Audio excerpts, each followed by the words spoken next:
என் நெஞ்சில் குடியிருக்கும் எல்லாருக்கும் என்னுடைய வணக்கம். அரசியல்னாலே வேற லெவல் தான்ல. அதனாலதான் இந்த அரசியல்ல மட்டும் முன்னாடிலாம் சொல்லி நம்ம கேள்விப்பட்டிருப்போம், நிரந்தர நண்பனும் நிரந்தர எதிரியும் இல்லைன்னு சொல்லுவாங்க. இவங்க ரெண்டு பேரும் அதாங்க நம்ம பாசிசமும் நம்ம பாயாசம் மாற்றி மாற்றி சோசியல் மீடியாவில் ஹேஷ்டாக் போட்டு விளையாட்டு இருக்கிறாங்க. என் நெஞ்சில் குடியிருக்கும்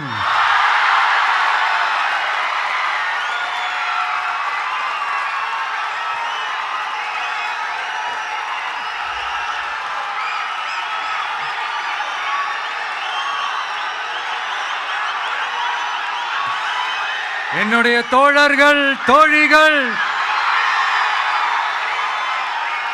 எல்லாருக்கும் என்னுடைய வணக்கம் வணக்கம் வணக்கம்.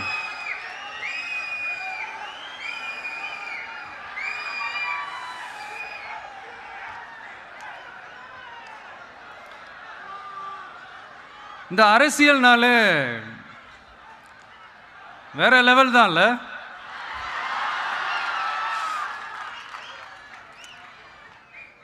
ஏன்னா இந்த அரசியலில் மட்டும்தான் வித்தியாசமான ஒன்று நம்ம பார்க்கலாம்.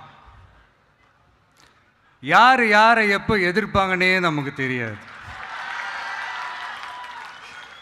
யார் யாரை எப்போ ஆதரிப்பாங்கன்னே நமக்கு தெரியாது.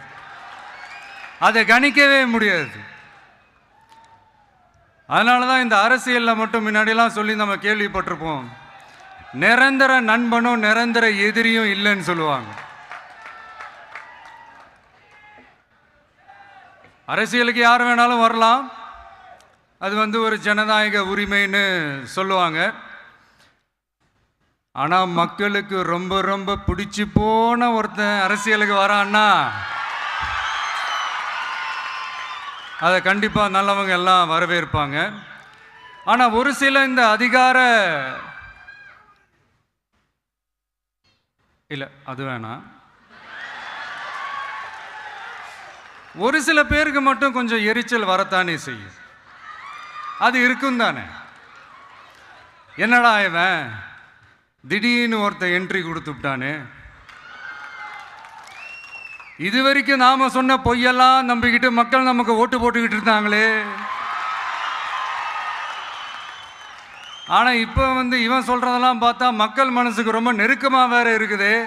அதுவே நமக்கு ஒரு பெரிய நெருக்கடியாகவும் இருக்குது.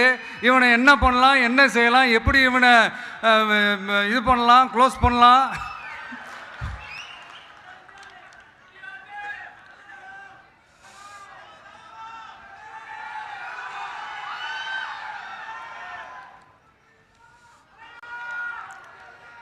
எப்படி இவனை க்ளோஸ் பண்ணலாம், ஒரு கன்ஃபியூஷன் ஒன்று வரும். அந்த கன்ஃபியூஷனில் கத்துறதா கதறதா என்ன பண்ணுறதுன்னு தெரியாமல் வர்றவன் போகிறவெல்லாம் கட்சி ஆரம்பிக்கிறான்னு சொல்லி இப்படி ஏதாவது பேச ஆரம்பிப்பாங்க. இப்போ நம்ம ஆட்சியில் இருக்கிறவங்க நமக்கு எதிராக பேசுகிறாங்க இல்லையா, அந்த மாதிரி. இப்படிப்பட்ட ஒரு அரசியல் காலத்தில் கொஞ்சம் கூட ஒரு பயம் இல்லாமல், ஒரு பதட்டம் இல்லாமல், வர்ற எதிர்ப்புகள் எல்லாத்தையும் சும்மா லெஃப்ட் ஹேண்டில் டீல் பண்ணிக்கிட்டு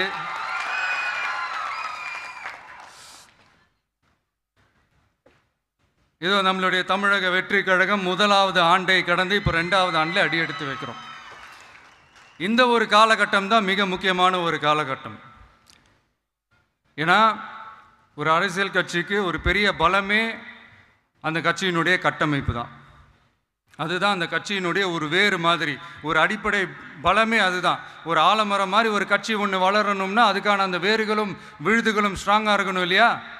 அப்படி தான் நம்மளுடைய இந்த அமைப்பை பலப்படுத்துகிற ஒரு வேலையை தான் இப்போ நம்ம செஞ்சுக்கிட்டு இருக்கிறோம். தமிழ்நாடு முழுக்க மாவட்ட நிர்வாகிகள் எல்லாரையும் தேர்ந்தெடுத்து அறிவிச்சிட்ருக்கிறோம்.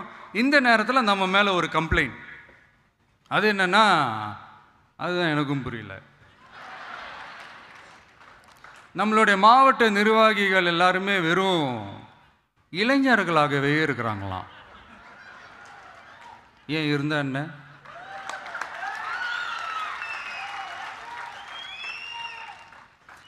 அறிஞர் அண்ணா அவர்கள் கட்சி ஆரம்பிச்சப்போ அவர் பின்னாடி நின்னதும், புரட்சி தலைவர் எம்ஜிஆர் அவர்கள் கட்சி ஆரம்பிச்சப்போ அவர் பின்னாடி நின்னதும் வெறும் இளைஞர்கள் தான். அந்த இளைஞர்களால் தான் 1967லையும் 1977லையும் அந்த 2 தேர்தலையுமே ஒரு மிகப்பெரிய ஒரு வெற்றி கிடைச்சது. வரலாறு, அதுதான் வரலாறு. இப்போ அதே மாதிரி நம்ம மேலே இன்னொரு கம்ப்ளைண்ட். அது என்னன்னா, நம்மளுடைய கட்சி நிர்வாகிகள் எல்லாருமே சாதாரண குடும்பத்திலிருந்து வந்தவங்களாம். அதே தான் இங்கேயும் கேட்குறேன், ஏன் வரக்கூடாதா?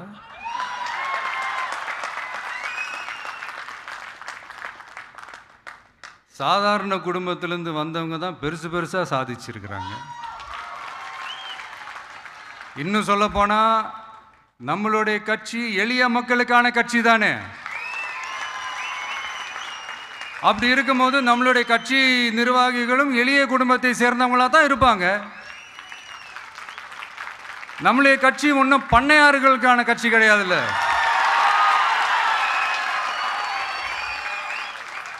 முன்னாடிலாம் அந்த காலத்தில் பண்ணையாருங்க தான் பதவியில் இருப்பாங்க. இப்போ கொஞ்சம் உள்டா மாறிடுச்சு. பதவியில் இருக்கிறவங்களாம் பண்ணையாராக மாறிடுறாங்க.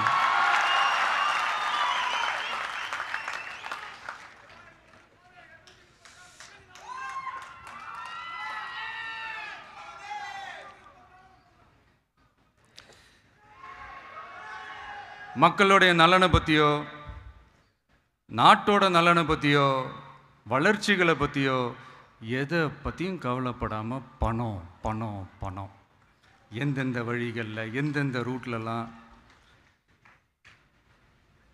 இப்படிப்பட்ட இந்த மைண்ட் செட் உள்ள இந்த பண்ணையார்களை அரசியலை விட்டே அகற்றுவது தான் நம்மளுடைய முதல் வேலை.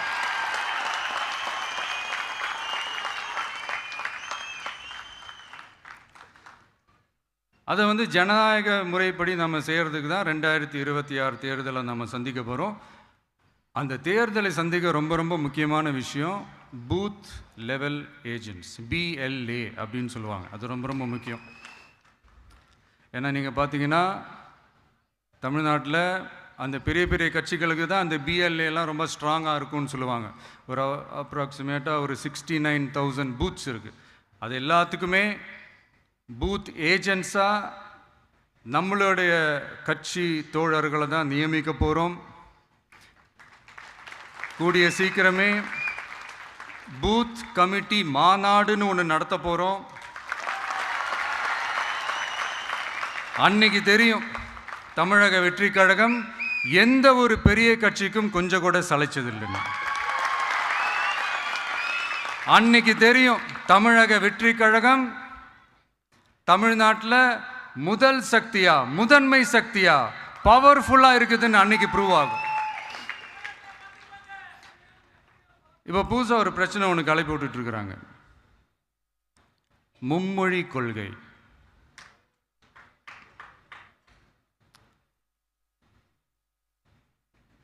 அதாவது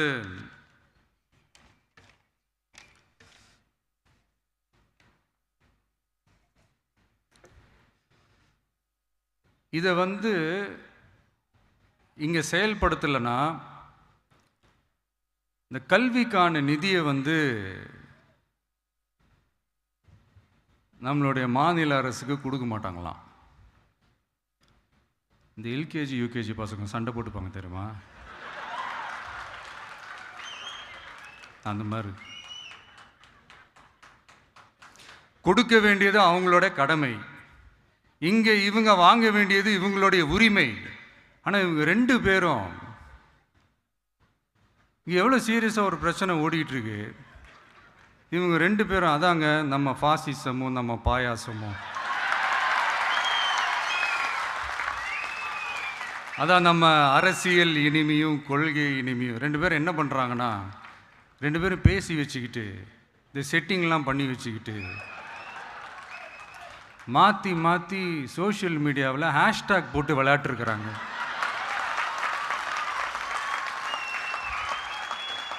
இங்கே என்ன நடந்துக்கிட்டு இருக்கு? அதாவது இவங்க 2 பேரும் அடிச்சுக்கிற மாதிரி அடிச்சுப்பாங்களாம். அதை வந்து நாங்கள் நம்பணுமா? மக்கள் நம்பணுமா?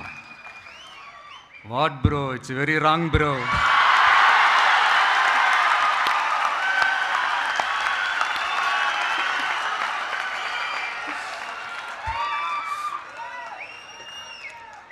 இதுக்கு நடுவில் நம்ம பசங்க உள்ள பூந்து அங்க ஒரு சம்பவம் ஒன்று பண்ணிட்டு டக்குன்னு வெளியே வந்துடுறது.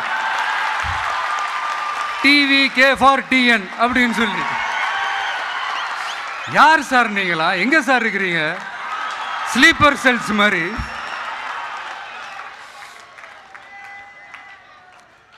அதனால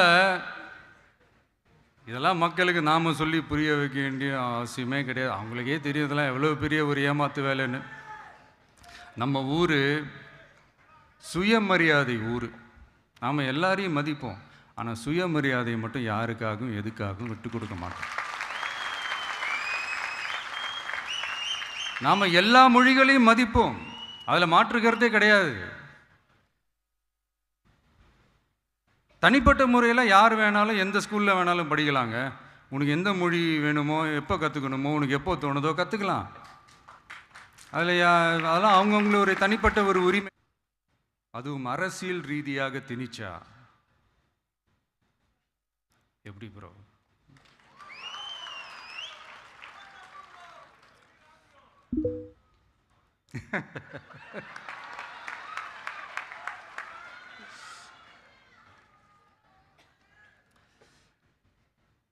அதனால் நம்மளுடைய தமிழக வெற்றி கழகம் சார்பாக நாமளும் இந்த பொய் பிரச்சாரங்களை எல்லாம் புறம் தள்ளிவிட்டு இதை நாங்கள் உறுதியாக எதிர்ப்போம்.